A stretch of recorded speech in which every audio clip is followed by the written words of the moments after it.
you look at the Carolina Panthers, especially in the last couple of years, you can tell that after they've had new ownership, they've not really figured it out. Not at the best of times. If you're a Panthers fan, you're not at the best of years. Let's be honest.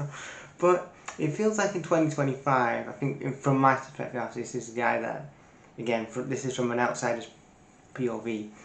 Um, I truly think that the Panthers really turned a corner with Dave Canales in year two, and with Bryce Young. I really think that again, they really did pull a corner, turn a corner in 2025 for the better. I think, in my opinion, there was an 8-9 team. They could have done better, but they won their division and they reached the playoffs for the first time since like 2017. They won the NFC South for the first time since they won the NFC South for the first time since 2015. So again, if you're looking at that perspective, there was an 8-9 winning team. There was progression there, and you could see if you was watching the Panthers during this 2025 season, you could see there was a lot of progression. The schedule though, like you look at the schedule, like there was 1-2 after week 3, and then they from weeks 4 to weeks 4 to 7, they kind of really got their shit together. There was a 4-3 team at week 7. You're thinking, yeah, dude, looks like this team could do something this year. And then they get a good road win against the Packers, beating them 16-13, and then they get a good overtime win against division rivals the Falcons. And then before the bye week, they get a great win against the Rams at home.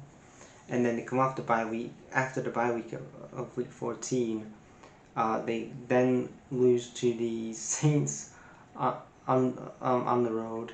Then they beat the Buccaneers at home.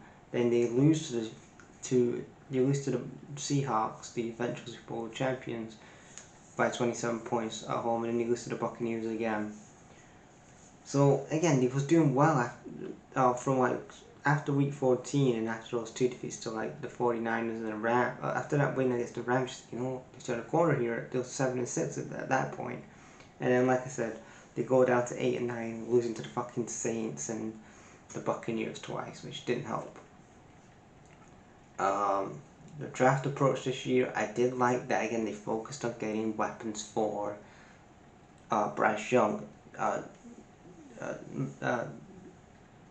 McMillan coming in, Terrell McMillan coming in, wide receiver from Arizona, I thought was a fantastic addition. 8th overall, first round, 8th overall. They did again get some. They did trade a few picks here. They traded a second round pick to Bears football. They traded away a pick to Denver. Traded away picks to the Patriots. They traded another pick to the Broncos. Then they traded another pick to the Patriots, and then a couple more picks to Denver and to the Chiefs, and then to Baltimore.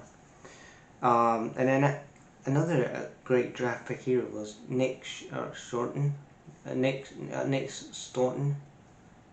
Staunton coming in, edge from Texas A&M. I thought I scouted him on the channel a year ago. I thought he was a fantastic addition coming in on that defense.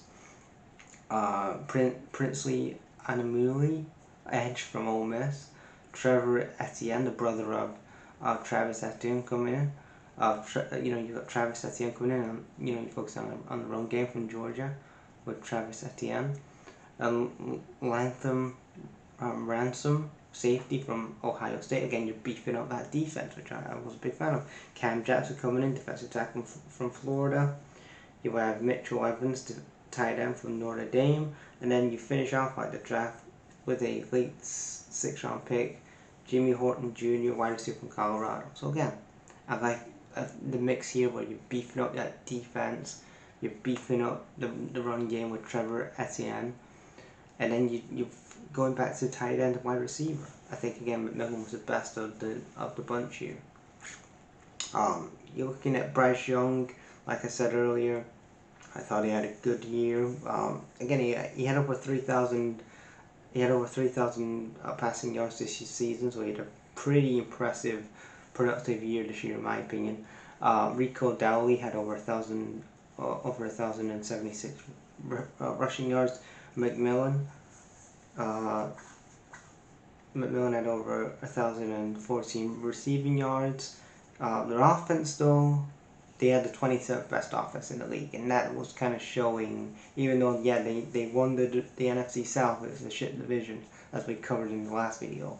But again, the reason why that this Panthers team didn't do much after the wild card round and they lost to the Rams is because their offense is, again, still needs a lot of work. It was 27 out of 32.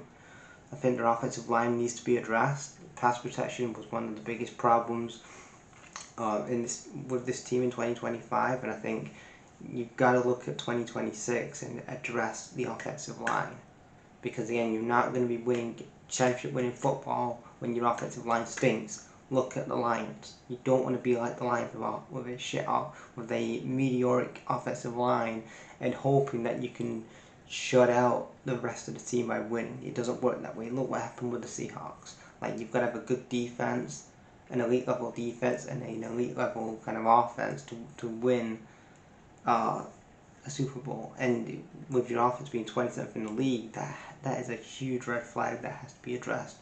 Again, you need to, I think, get some more additions at tight end, beef up the offensive line, get pass protection fixed at left tackle, right tackle, and you need a couple of starters on the offensive line for 2026. Defense, again, you're 15th out of 32 in defense. Again, like I said with the offense, you need to get some more edge rushers, beef up that defensive line, beef up the offense as well.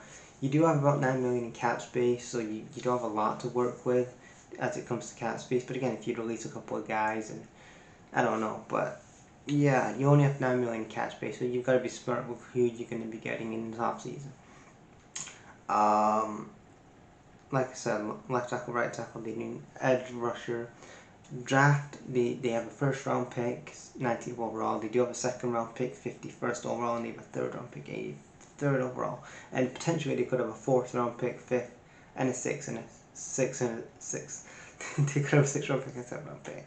But yeah, biggest needs for this team, they have to be better on offense for 2026. Offensive line, tight end, wide receiver. They need two right tackles, and they need a right tackle and a left tackle, and then get an edge rusher on that. You need an edge rusher, a linebacker, another cornerback. Yeah, just beef up that secondary, guys.